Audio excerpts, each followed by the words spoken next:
Good morning everybody. The पाठशाला channel में स्वागत। प्रश्नावली 13.1 पृष्ठीय क्षेत्रफल और आयतन से संबंधित क्वेश्चन को बताया जाएगा और क्वेश्चन की संख्या 6 है। 5 क्वेश्चन को सॉल्व कर दिया गया है, जो कि पिछले वाले वीडियो को आप देखते हैं तो ज़्यादा से ज़्यादा आपको ये आगे का जो क्वेश्चन मिलता है उसको समझने में आसानी हो जाती है। तो हम चाहेंगे कि पिछले वाले वीडियो को निश्चित रूप से देखें, तो इसके बाद सीक्वेंस वाइज अगर देखते हैं कोई चीज़ को तो ज़्यादा समझ में आता है। तो देखिए, आज दिया हुआ है क्वेश्चन। पहले तो हम एक बार क्वेश्चन को पढ़ लेते हैं कि दवा का एक कैप्सूल एक बेलन के आकार का है। दवा का एक कैप्सूल जो है बेलन के आकार का है, जिसके दोनों सिरों पर एक एक अर्धगोला लगा हुआ है। पूरे कैप्सूल की लंबाई 14 mm है और इसका व्यास 5 mm है। इसका पृष्ठीय क्षेत्रफल ज्ञात कीजिए, यानी कैप्सूल का पृष्ठीय क्षेत्रफल ज्ञात करना है। ठीक है, तो सबसे पहले जानना ये जरूरी है कि और आकृति में पूरा आकृति को तैयार कर दिया गया है और इसको एक आकृति के माध्यम से आपको हम समझाना चाहते हैं। ये क्या कह रहा है कि ये कैप्सूल जो है बेलनाकार आकार का है।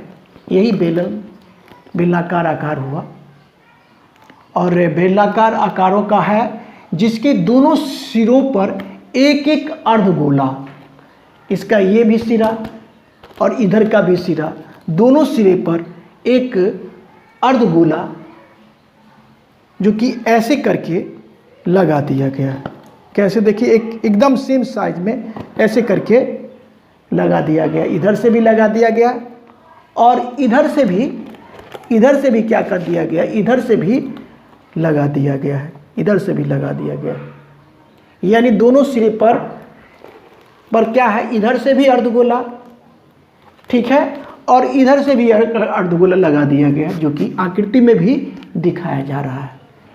तो सबसे समझने की बात ये होती है कि इधर से भी अर्धगोला लगेगा और इधर से भी अर्धगोला लगेगा, तो बेलनाकार भाग का दोनों भाग जो ये ढक जाएगा, जो कि वृत्ताकार भाग है, वो दोनों भाग ढक जाएगा। इसका मतलब होता है कि इसका जो हम वक्र पृष्ठ का ही क्षेत्रफल ले सकते हैं। बेलनाकार भाग का क्या ले सकते हैं, वक्र पृष्ठ का क्षेत्रफल ले सकते हैं, क्योंकि इसी पृष्ठ को हम छू पाते हैं। केवल इसी पृष्ठ को हम क्या करते हैं, छू पाते हैं। इधर का तो ढका हुआ बेल अर्धगोला से और इधर से भी ढका हुआ, तो जिस पृष्ठ को हम छू सकते हैं उसी का क्षेत्रफल निकलेगा। तो ये भाग को नहीं छूते और ये भाग को नहीं छूते, दो वृत्ताकार भाग को बेलन में नहीं छुपाते, इसीलिए इसका वक्र पृष्ठ का क्षेत्रफल ही निकालेंगे।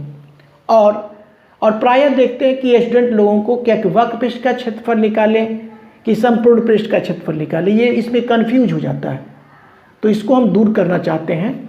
अब देखिए, अर्धगोला इधर से लगा हुआ है, अर्धगोला ऐसे लगा हुआ है, ऐसे अर्धगोला ये लगा हुआ है ऐसे, ठीक है। तो अर्धगोला लगा हुआ है, तो ये ऐसे करके लगा हुआ और ये ऐसे करके लगा हुआ है, यानी उसका भी हमको वक्र पृष्ठ का ही क्षेत्रफल निकलेगा, क्योंकि अर्धगोला के ऊपरी भाग को छुपाते हैं, ठीक है। नीचे के भाग को हम जो नहीं छुपाते, इसके ऊपरी भाग को हम छुपाते हैं, तो क्या करेंगे, अर्धगोला का भी वक्र पृष्ठ का ही क्षेत्रफल निकलेगा।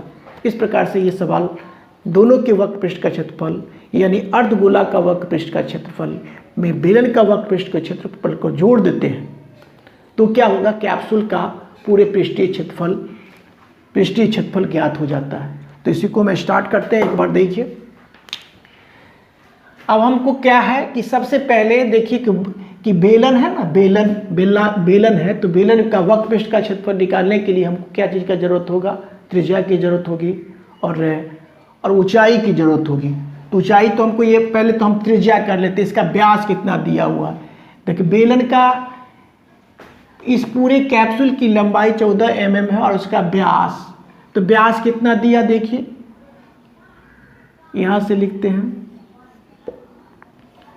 व्यास दिया आपको 5 mm, 5 mm व्यास। देखिए यहाँ से और यहाँ तक का व्यास होगा, व्यास 5 mm हो गया। अब देखिए व्यास 5 mm हो गया, तो इसका मतलब ये होता है कि बेलन का जो त्रिज्या होगा वह अर्धगोला का भी त्रिज्या होगा। तो हम लिख सकते हैं, इसलिए बेलन की त्रिज्या, बेलन की त्रिज्या r बराबर क्या चीज की त्रिज्या, अर्धगोले की त्रिज्या, अर्धगोले की त्रिज्या r बराबर कितना हो जाएगा, आधा हो जाएगा, व्यास का आधा हो जाएगा, तो 5/2 mm। अभी क्या हो गया, स्पष्ट हो गया कि बेलन के लिए भी त्रिज्या, बेलनाकार भाग का जो त्रिज्या होगा उसका भी त्रिज्या 5/2 हो जाएगा, और अर्धगोला का भी त्रिज्या 5/2 mm हो जाएगा। अब देखिए, अब गौर करिए यहाँ पे कि ये जो हो गया, ये यहाँ से यहाँ तक का व्यास और यहाँ से यहाँ तक का क्या हो जाएगा, त्रिज्या हो जाएगा इस अर्धगोला का। तो ये भी 5/2 होगा और ये भी 5/2 होगा, ठीक है, ये भी 5/2 होगा और ये भी 5/2 होगा। तो 5/2 मीन्स कितना, 2.5, अढ़ाई 5, इधर से भी और इधर से भी। तो ये पूरे की लंबाई, कैप्सूल के पूरे की लंबाई 14 दे दिया है। हमको तो ज्ञात करना इसकी लंबाई, बेलन की लंबाई को ज्ञात करना है ना। तो 14 mm में से अढ़ाई इधर कट गया और अढ़ाई इधर कट गया, 5/2 मीन्स 2.5, तो 2.5 यहाँ से कटा, 2.5 यहाँ से कटा, तो 5 कट गया ना। तो क्या लिखेंगे, बेलन की ऊंचाई लिख लेते हैं, बेलन की ऊंचाई h बराबर कितना हो जाएगा, 14, पूरे 14 mm में से घटाएंगे 2 गुना, ये भी r बनेगा, ठीक है, 2 गुना r ये और ये r, तो 2 लिख दिए, 2 r हुआ 2r, और इसी को हम लिख लेते हैं 14 mm माइनस 2 इंटू r का मान 5/2 mm, यही होगा, ठीक है। अब देखिए 2 कैंसिल कर लीजिए, तो आएगा कितना, 14 mm माइनस कितना 5 mm, mm बहुत छोटा होता है, तो कितना हो गया 9 mm हो गया, 9 5 14, तो 9 mm, मतलब क्या, यहाँ से यहाँ तक का आपका हो गया 9 mm। ये ऐसे अगर खड़ा कर देते हैं तो यही ऊंचाई हो जाएगा जो कि लिख दिया गया। अब देखिए, अब हमको क्या है कि क्या निकालना है, इसका पृष्ठीय क्षेत्रफल, किसका, कैप्सूल का पृष्ठीय क्षेत्रफल, किसका, कैप्सूल का पृष्ठीय क्षेत्रफल। दवा का एक कैप्सूल है, तो लिखेंगे, क्या लिखेंगे, इसीलिए कैप्सूल कर लेते हैं, दवा का कैप्सूल का पृष्ठीय क्षेत्रफल लिख लेते हैं एक बार,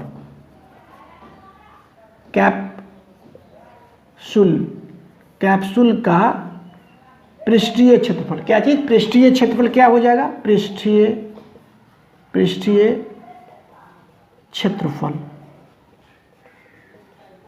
बराबर यहां से लिख देते हैं स्पेस की वजह से। कैप्सूल का पृष्ठीय क्षेत्रफल क्या होगा, पहले ही बता दिया गया है कि बेलन का वक्र पृष्ठ का क्षेत्रफल जो 2 अर्धगोला होगा, एक इधर भी अर्धगोला लगा हुआ और एक भी अर्धगोला लगा हुआ, 2 अर्धगोला का वक्र पृष्ठ का क्षेत्रफल जुटेगा, क्योंकि इधर से देखते हैं, इधर से भी लगा हुआ ऐसे और इधर से भी लगा हुआ ऐसे। तो क्या होगा, पहले लिख देंगे, क्या लिखेंगे, बेलन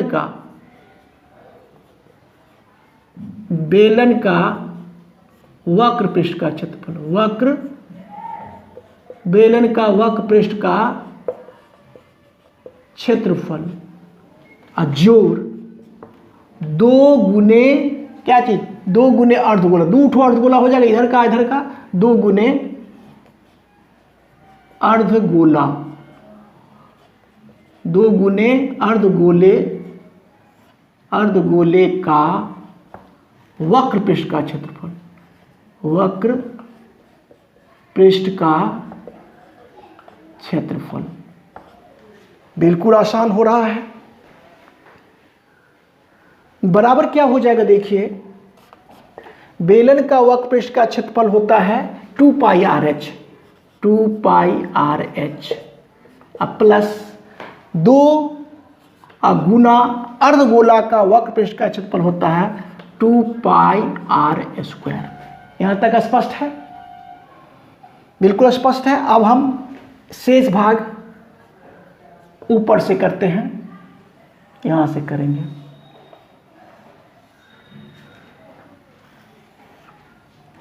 अब देखिए 2 पाई आर एच, पहले तो लिख लेते एक बार और, 2 पाई आर एच जोड़ 2 दूना 4, 4 पाई आर स्क्वायर।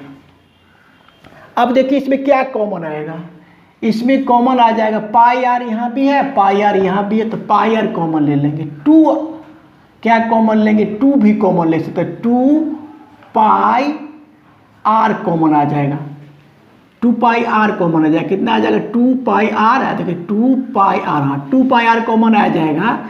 तो यहाँ पर कितना आया h, और प्लस यहाँ पर देखिए 2 आर आ जाएगा, 2 आर आ जाएगा। यहाँ तक स्पष्ट है? बिल्कुल स्पष्ट है। और देखिए यहाँ तक कोई कैलकुलेशन नहीं किए हैं, एक साथ करने से फायदा होता है, ये कैलकुलेशन कम करना पड़ता है। अब देखिए अब क्या, अब थोड़ा सा लगाइए, मान को रखिए 2 इंटू 22/7 हो गया, गुना आर आप कितना निकाले, आर निकाले हैं देखिए 5/2, तो 5/2 भी लिख दिए। इसके बाद h का मान देखिए, h का मान पहले ही लिख दिए 9, तो 9 हो गया। अब प्लस कितना 2 गुना आर का मान देखिए, आर का मान 5/2 है, तो 5/2 कर दिए। ठीक है, यहां तक देखिए एक बार।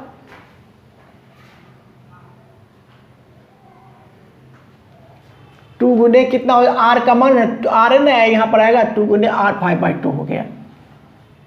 अब देखिए इसको पूरा को घेरिए, बड़ी कोष्ठ से घेर लीजिए और यहां पर लिख लीजिए mm स्क्वायर, m यहां से लिख देते mm स्क्वायर, क्योंकि क्षेत्रफल है। अब जो कटे काट सकते हैं, ये 2 से तो 2 कैंसिल हो जाएगा। अब देखिए ये 2 से करिए तो कितना है, 2 2 2 1 जा 2 2 1 जा 2, कट गया 11। अब इसको क्या करेंगे, 11 दूना 22, अब 22 पंचे 22, 11 दूना 22, 22 पंचे 110 आ जाएगा, 110 बट्टा कितना 7, और गुना ये कितना आ जाएगा 9 जोड़ 5। एक बार ऐसे कर लेते हैं एक बार, ठीक है, और एक बार कर लेते हैं ऐसे करके mm स्क्वायर। अब हो ही गया, ये 1 कितना हो जाएगा 110 बट्टा 7 गुने 9 5 14 आ जाएगा, 14 लिख लेंगे और यहाँ पर mm स्क्वायर। ठीक है, स्पष्ट है।